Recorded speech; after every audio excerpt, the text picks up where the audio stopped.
Lezi indaba zehora lokuqala sikwethulela zona bukhoma yokomkhulu le-SABC e-Auckland Park eGoli bukela inazi ezinohlonze emini nje. We've never seen a letter or received any kind of confirmation from the National Commissioner or at that stage the commander of the political killing task team. Amakomiti asePhalamende azocubungula izinsolo ezenziwe umkhuzi wamaphoyisa kwaZulu Natal Lieutenant General Nhlanhla Mkhwanazi kanti izwe libheke ngabomvu nenkulumo kaMengameli wezwe uCyril Ramaphosa emayelana nalezi insolo ngesonto kusihlwa. With the case against all of you is in remanded to the 26th day of August 2025. Lihlehliselwe inyanga ezayicala lokuzama ukubulala elibhekene nosomabhizinisi ongundaba mlonyeni uVusumuzi Cat Matlala nabathathu asolwa nabo. We are asking you as eminent persons to be the champions of the national dialogue, not cheerleaders. Umengameli wezwe ubambe umhlangano wokuqala nethimba lezithunywa eziqavile ezizohola isithangami sezingxoxo ngesimo sezwe okuwuhlelo olwaziwa nge-National Dialogue. Kanti kwezemidlalo ibanyana izogadilisana neTanzania ngehora-ke leshagalolunye ebusuku emidlalweni wesibili wesigaba samaqoqo emqhudelwaneni we-WAFCON oqhubekayo kwelaseMorocco. Ukuthola kube kuwembukeli ngiyakwamukela ezindabeni zehora lokuqala sekunqa phambili kanti futhi-ke ezihamba phambili la ku-SABC 1 eMzansi for sure kanjalo-ke nakwe-SABC Lihigh. Igama lami nginguDaud Phungula.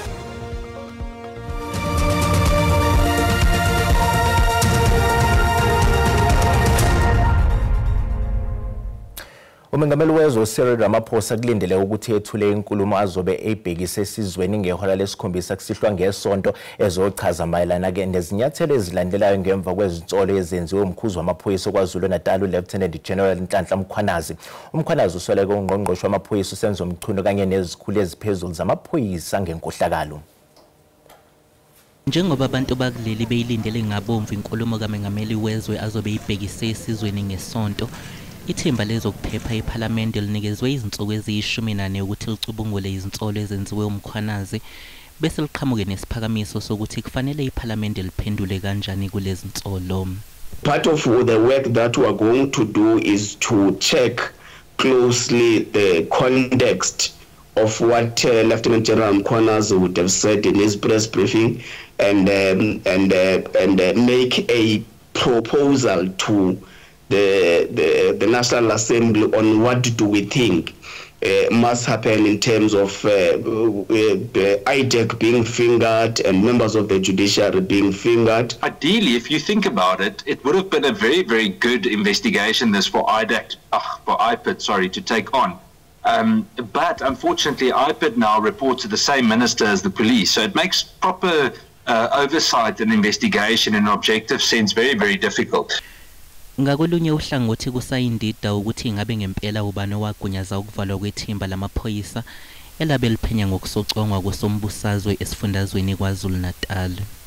We've never seen a letter or received any kind of confirmation from the National Commissioner or at that stage the commander of the political killing task team that there was any kind of operational instruction within the South African Police Service to close such a task team. I also heard General Sabia say that the other day, but unfortunately I haven't seen that letter. No one, according to me, in the committee has. Kusenjalo ihhovisi lenhloko yamajaji selinxuse uMkhwanazi ukuthi ahlinzeke ngobufakazi obuphathekayo maqondana nezinsolo zokuthi abanye abahluleli kanye nezimantshi bayanindeka ebugebengwini. Kusenjalo uhlehliselo omhlazi ngama-26 kuncwabi icala elibhekene nosomabhizinisi ongwendaba zekwayo uVusumuzi Matlala, uMusa Kekana, uTiego Mabusela kanye nonkosikazi kaMatlala uTsakani Matlala. Laba-ke babhekene namacala okuceje itulo nokuzama ukubulala-ke loyo wayethandana-ke noMatlala uTebogo Thobejane ongumlingisi. With the case against all of you is in remanded to the 26th day of August 2025. Njengoba bevele enkantolo yemanje yase-Alexandra namhlanje uMatlala umelena kuleli icala ubeme ekutheni umbuso awuhlinzeke phela ngamaphepha afakazela izinsolo abhekene nazo njengoba esolwa ngokuthi wakha itulo lokusoconga lo wayethandana naye. Nombuso ukuvezela ukuthi uMatlala wakhokhela abantu ngenkathi akha leli itulo.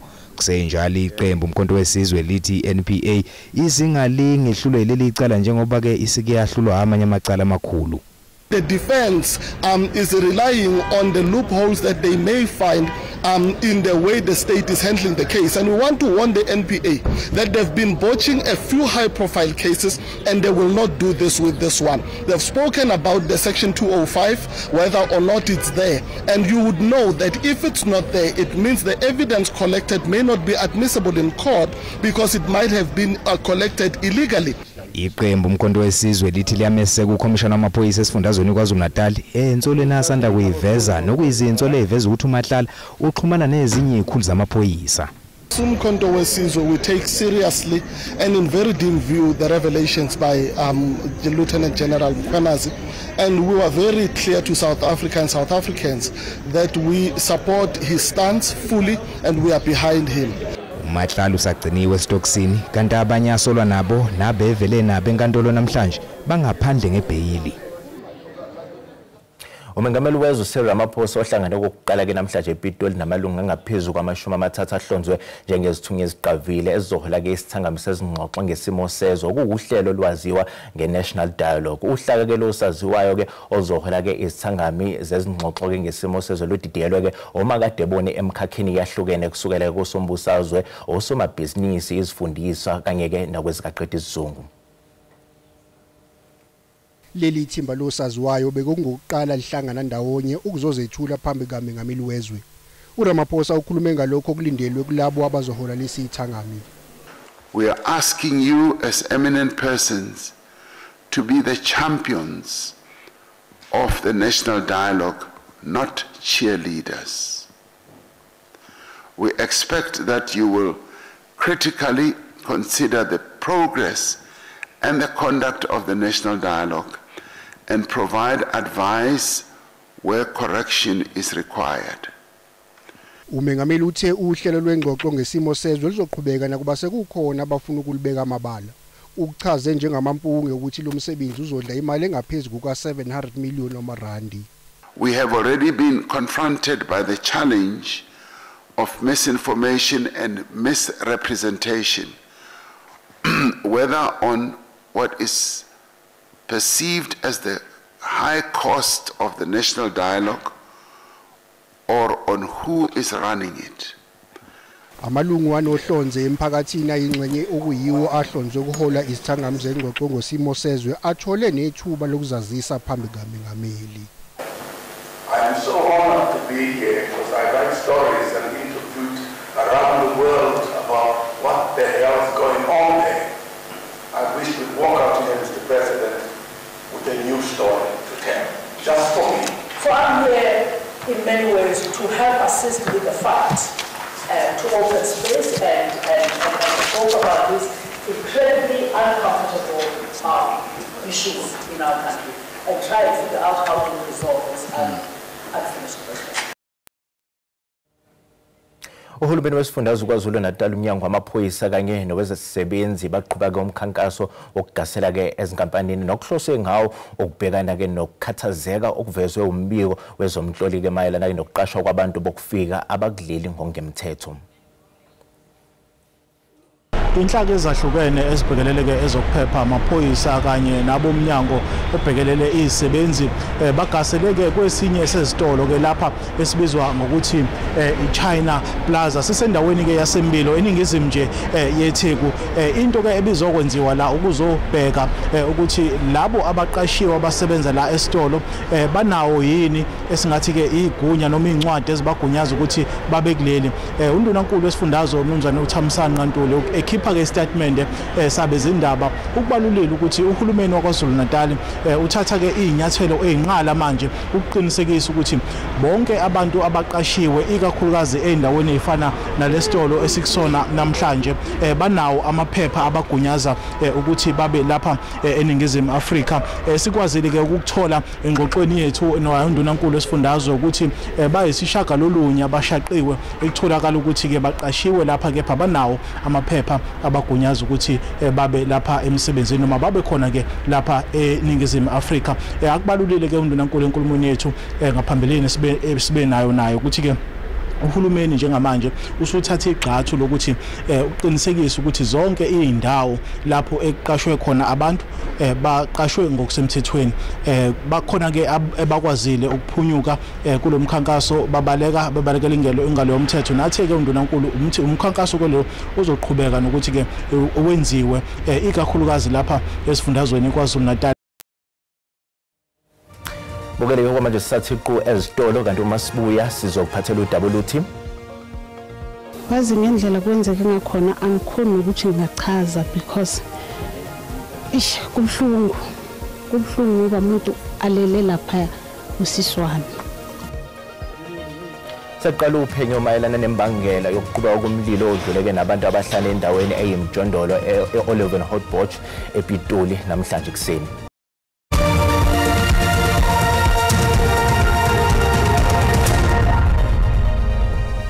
Bukela sikubingelele sikwamukela uma ngabe usanda ngena odabeni oluphambili besibiko ukuthi amakomiti aseParliament azocubungula izinsolo ezenziwe umkhuzi wamaphoyisa kwaZulu-Natal uLieutenant General Nhlanhla Mkhwanazi kanti izwe libheke ngabomvu nenkulumo kaMengameli wezwe uCyril Ramaphosa emayelana nalezi insolo ngesonto kusihlwa. Bukela sikhumbuza ukuthi lezi indaba ziyatholakala ku-YouTube naku-SABC Plus yena kuzozicinge ngamagama athi SABC izindaba nakanjalo uzozithola ngomnjalo bazo.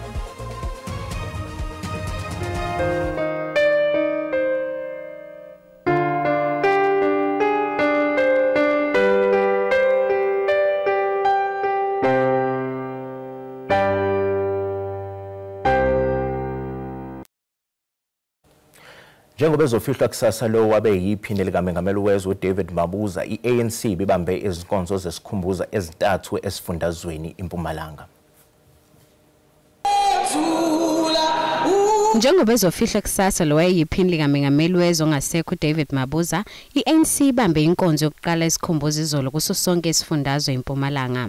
Iphini likaMengameli weANC uPaul Mashatile ukhumbula umsebenzi kaMabuza oncomekayo wabalula nokuthi balahlekelwe kakhulu ezweni. While we are here to celebrate his life, we also acknowledge that his untimely passing has left us scarred and deeply grieved.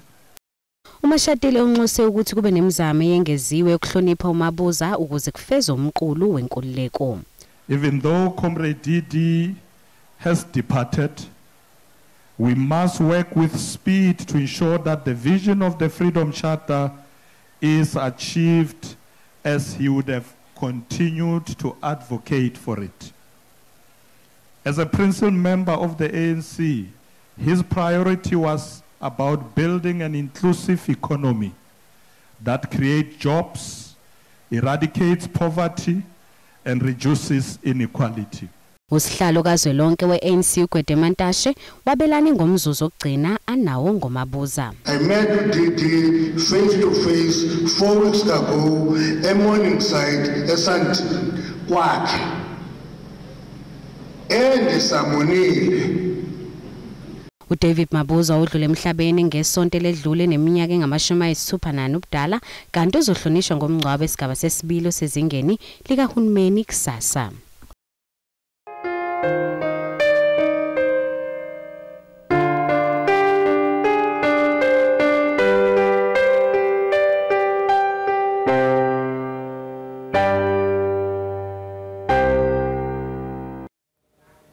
Seqala uphenyo mayelana nembangela yokuquba komlilo odlule nabantu abahlanu endaweni eyimjondolo iOliven Hotbosch ePitoli namhlanje kuseni. Izakhamuzi zakule ndawo eyimjondolo zithi namanje zisashaqekile emva kokushona kwezakhamuzi ezinhlanu ngenxa yomlilo ongqongqose imjondolo. Izakhamuzi zithi umlilo uqubuke ngezithuba zasekuseni zibe sezizama ukubhula amalangabi kepha kwanhlanga zimuka nomoya. Wazi ngendlela kwenzeke ngakhona angikhona ukuthi ngingachaza because kubhlungu ngoba umuntu alele lapha usiswami. Yayibona abantu abakhe noma wakhe bahambe bonke and then uthi ikhosi yemlilo ukhosi yini angazi. Okhulumela abezimo eziphuthumayo eTshwane uthi baphuthumele endaweni yesigameko ngemuva kokuthola ucingo oluvela kumakhelwane. The fire was reported to our communication center as well as the police. They also got the call as well as the Gauteng Emergency Medical Services. So all of us, we turned out to this incident, but now we have to determine what really happened. So this unit are from our Emergency Services Department, Tswana Emergency Services Department, and they are doing what we call a fire cause determination together with the SAPS, the South African Police Service. Imbangela yomlilo ayikaziwa kodwa amaphoyisa aseqale uphenyo. Eminye yemndeni yaseSlovo Park eMthatha isahlezi osizene ngenxa yokuthi abakawatholi amalungu emndeni ahambe nezikhukhula ebezihlasele kule ndawo. Sekuphela izinsuku ezingaphezulu kwama-30 ukuhlasela izikhukhula ezingxenyeni zase-Eastern Cape. Ngati-ke kubanjwe inkonzo yokukhulekisa imndeni elahlekelwe ngamalungu ngayo kanye-ke naleyo esathungatha eSlovo Park. Sele inyanga susela oku kwenzeka lentlekele yezikhukhula kodwa amanxeba asematsha qaca. Elinye lamaxhoba uNosipho Khosi Dabane uzilele umyeni wakhe nabantwana ababini.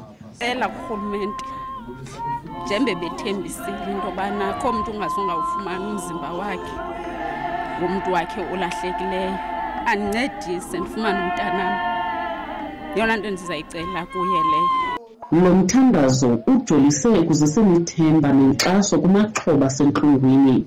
Kodwa kwabanye izisenje iinkumbulo ezibuhlungu xa bebona indawo ebebesakuhlala kuyo ingumzo wawulapha wayangaphi na. Ngalamini ke ngoku into ndayicinga xa ndibona yonke lento isenzeka ndave ndacinga uba njengoba ndinomethulo nge-19 kaDisemba ndizokubabeka phi na abantu. Le ndawo ndiqalekisile enhliziyweni yami kuba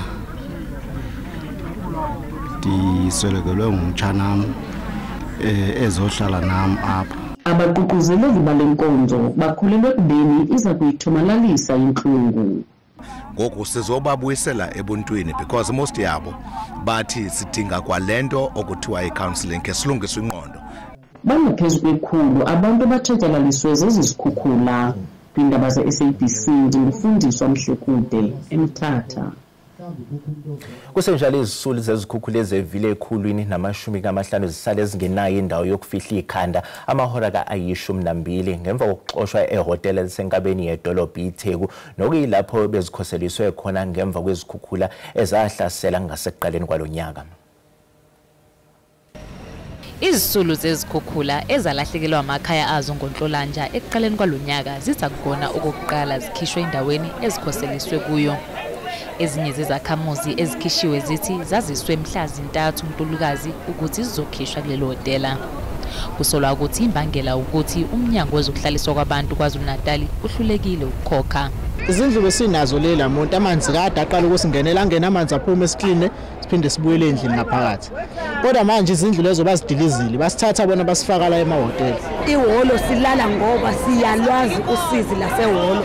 Sihlalile from ukusukela ngo-2012 sihlale ehholo siwathintshanisa amahholo.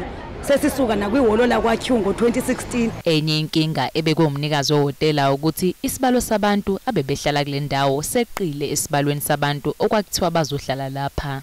We are continuing to engage with them to say, look, those that would want to go to Chesterville and live in a shelter for now, while the MEC and the minister are working out a plan, to provide more funding for this, facility. Uhulumeni wesifundazwe unxenxa izisulu zezikhukhula ukuba zilandele umyalelo wokudluliselwa ehholo lomphakathi laseChesterville okwesikhashana. Ihlehliselo umhla zingama-29 kumanduli iqala likabonga inkosi Khanyile lokuphehla ukudlama ngesikhathi sezibheli zango-2021. Umengameli weqembu umkhonto wesizwe uJacob Zuma ubesenkantolo kezokweseka uKhanyile ke intatheli ye-SABC umlondi Radebe usihlanganisele lo mbiko.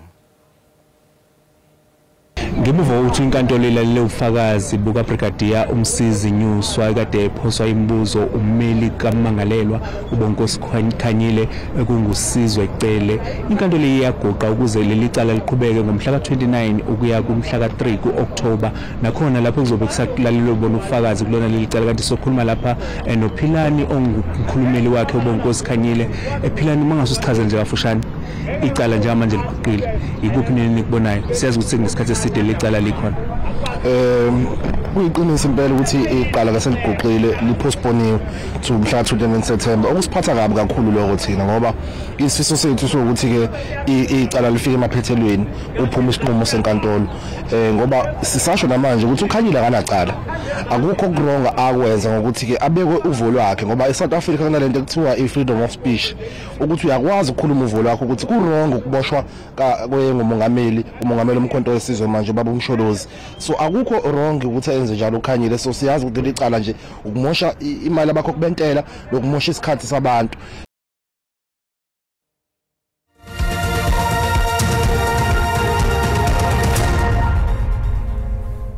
Kanti kwezemidlalo ke Banyana izogatulisana ke neTanzania ngehora lesishagalolunye ebusuku emidlalweni wesibili wesigaba samaqoqo emqhudelwaneni weWAFCON oqhubekayo kwelaseMorocco.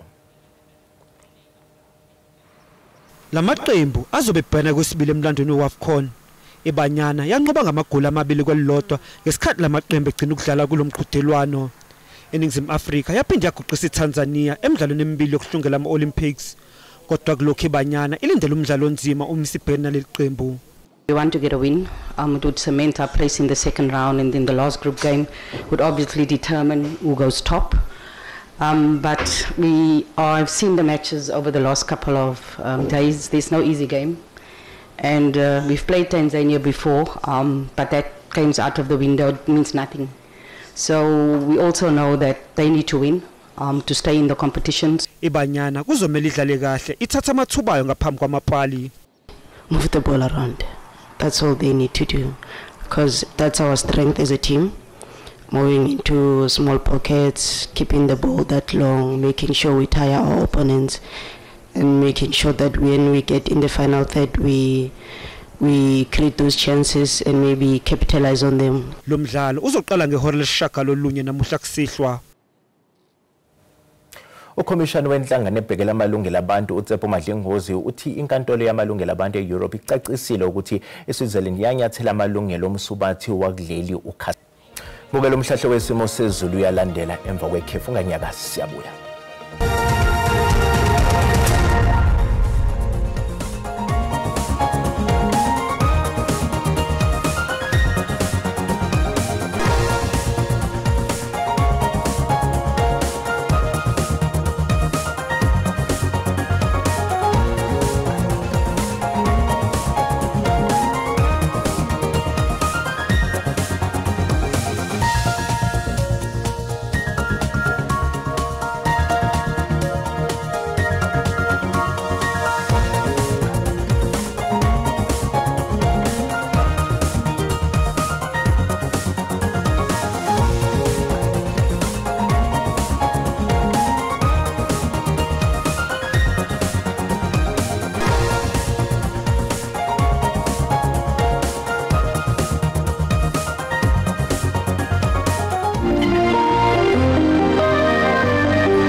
Mugeli sale kahle.